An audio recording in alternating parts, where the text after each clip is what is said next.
नमस्कार, अश्विनी अन्नपूर्णा किचनमध्ये तुम्हा सर्वांचं खूप खूप मनापासून स्वागत। आळूवडी हा असा प्रकार आहे सगळ्यांच्याच आवडीचा आणि बऱ्याच जणांना आळूवडी जी आहे ना ती बनवायला येत नाही किंवा रोल बांधायला येत नाही, परंतु आज मी तुम्हाला अतिशय साध्या, सिंपल आणि एकदम नवीन पद्धतीने आळूवडीची रेसिपी दाखवणार आहे, जी अगदी तुम्ही पाहता क्षणी बनवायला घ्याल इतकी सोपी आहे आणि खायला म्हणाल ना तर इतकी जबरदस्त लागते।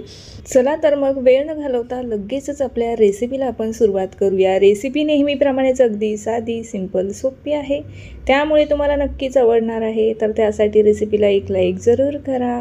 रेसिपीला सुरुवात करण्यापूर्वी तुम्हा सर्वांना माझे एक निवेदन आहे, तुम्ही जर चॅनलवरती नवीन असाल आणि चॅनलला अजून सबस्क्राईब केले नसेल तर नक्की सबस्क्राईब करा।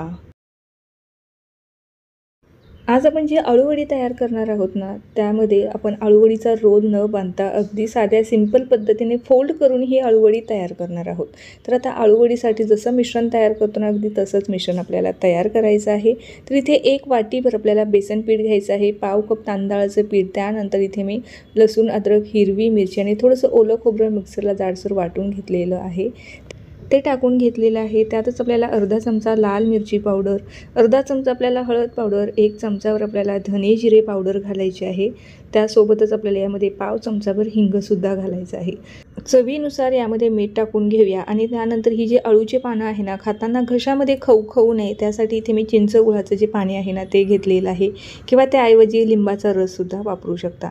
आता इथे हे सर्व जिन्नस छान एकजीव करायचं आहे। त्यानंतर थोडं थोडं पाणी टाकून, अगदी जास्त पातळही नाही आणि जास्त घट्टही नाही, मध्यम कन्सिस्टन्सीमध्ये आपल्याला हे जे पीठ आहे ना भिजवून घ्यायचं आहे। आता यामध्ये थोडं थोडं पाणी टाकून हे जे पीठ आहे ना मी तयार करून घेणार आहे। तर साधारणतः हे पीठ भिजवण्यासाठी मला अर्धी वाटी पाणी लागलेलं आहे, तुम्हाला थोडं फार कमी किंवा जास्त लागू शकतं। तर पीठ आपल्याला अशा पद्धतीमध्ये भिजवायचं आहे, जास्त घट्टही नाही आणि अगदी जास्त पातळही नाही। त्यानंतर इथे मी 4 जी अळूची पानं आहे ना ते घेतलेली आहे। आता साधारणतः जेवढं आपण मिश्रण घेतलेलं आहे हे 4 ते 5 अळूच्या पानांसाठीचं आहे। जर तुम्हाला जास्त प्रमाणात बनवायचं असेल तर दिलेलं जे प्रमाण आहे ना ते आपल्याला दुप्पट घ्यावं लागणार आहे। अळूची पानं छान स्वच्छ धुवून त्यानंतर कोरडी करून घ्यायची आहे, पुसून घ्यायची आहे आणि त्याच्या आतमधील आपल्याला जी कडक जो भाग असतो, ज्या शिरा असतात ना त्या आपल्याला काढून घ्यायच्या आहे। तर व्हिडिओमध्ये जसं दाखवत आहे त्या पद्धतीने तुम्ही ह्याच्या ज्या शिरा आहे ना त्या काढून घ्यायच्या आहे आणि शक्यतो जी अळूची पानं आपण घेणार आहोत ना ती कोवळी घ्यायची आहे, म्हणजे याला जास्त काही शिरा वगैरे राहत नाही। बऱ्याच जणांना आळूवडी हा प्रकार खूप आवडतो, परंतु रोल बांधायला ना अजिबात जमत नाही। तर त्यांच्यासाठी ही जी रेसिपी आहे ना अतिशय सोपी आहे, त्यामुळे आळूवडीची टेस्टही येणार आहे आणि नवीनही आहे आणि सोपीही आहे।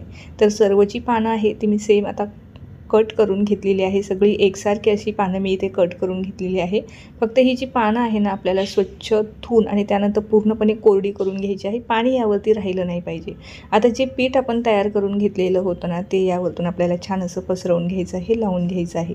तर हे जे पीठ आहे ना किती घट्ट आहे तुम्हाला इथे दिसत असेल, हाताने अगदी इझिली स्प्रेड होतं आहे, अशा पद्धतीमध्ये हे पीठ आपल्याला तयार करून घ्यायचं आहे। छान व्यवस्थित स्प्रेड झाल्याच्यानंतर याची जी फोल्डिंग आहे ती मी तुम्हाला इथे दाखवते, कारण जेव्हा आपण आळूवडी बनवतो ना त्यावरती एकावर एक पानं ठेवून आपण आळूवडीचा रोल तयार करतो, परंतु यात आपल्याला रोल वगैरे काही बनवायची गरज नाही। इथे ट्रायंगल शेपमध्ये मी ही जी आळूची वडी आहे ना ही बनवून घेणार आहे।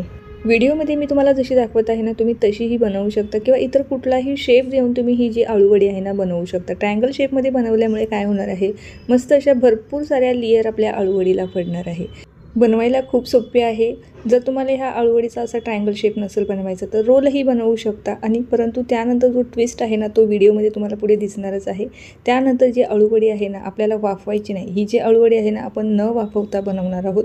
तर ही जी आळूवडी आहे ना आपण डायरेक्टच फ्राय करणार आहोत, परंतु थोडीशी वेगळ्या पद्धतीने। तर आता सर्व जे आळूचे पानं आहे ना मी छान अशा त्यांना जे बेसन पीठ आहे, जे मिश्रण आपण तयार केलेले आहे ते छान असं लावून घेणार आहे आणि एकदाच हे जे आळूवडीचे पॉकेट आहे, हे जे ट्रायंगल आहे ना ते बनवून घेणार आहे। अजून एक मी इथे अळूचं पान घेऊन हे जे ट्रायंगल आहे ना तुम्हाला बनवून दाखवलेलं आहे।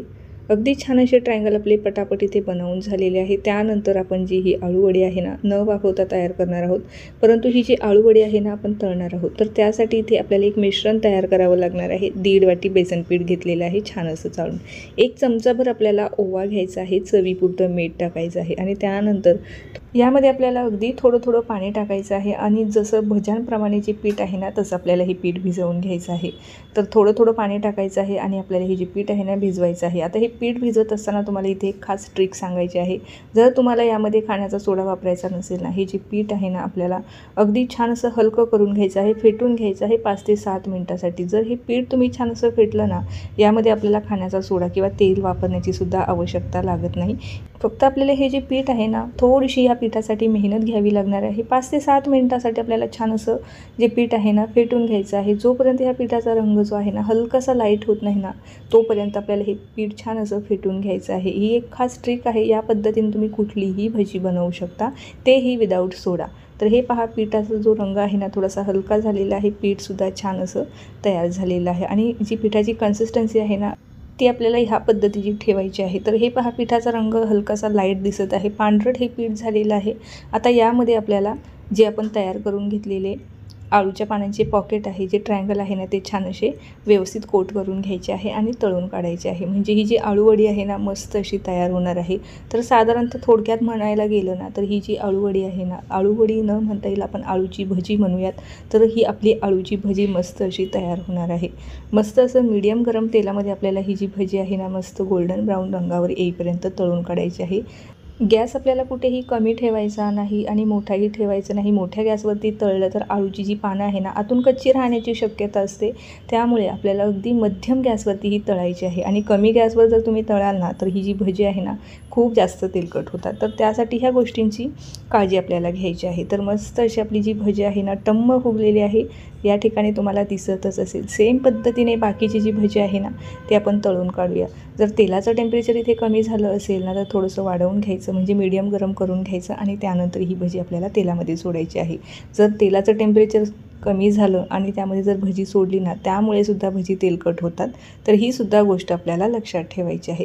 आता बऱ्याच जणांना इथे यामध्ये हे जे मिश्रण आपण तयार केलेलं होतं ना, जर तुमची भजी व्यवस्थित फुलली नाही तर त्यामध्ये तुम्ही अगदी चिमूटभर खाण्याचा सोडा वापरू शकता.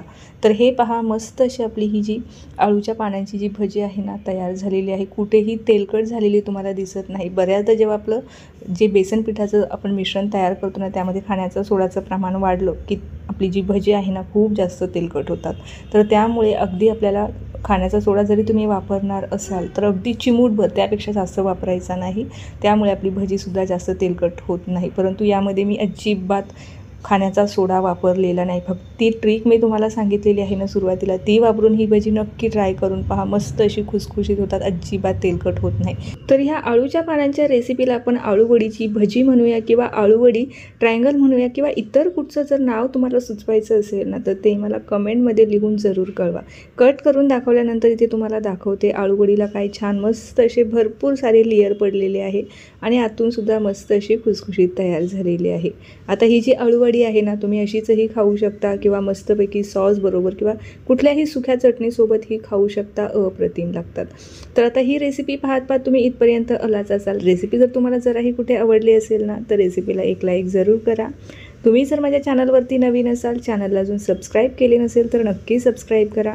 त्या बाजूचे जे बेल आयकॉन आहे ते सुद्धा प्रेस करा, म्हणजे जेव्हाही माझे नवीन व्हिडिओज येतील ते तुम्हाला सगळ्यात अगोदर पाहायला मिळतील. तर चला मग पुन्हा भेटूया अशाच काही नवीन रेसिपीसोबत. तोपर्यंत धन्यवाद.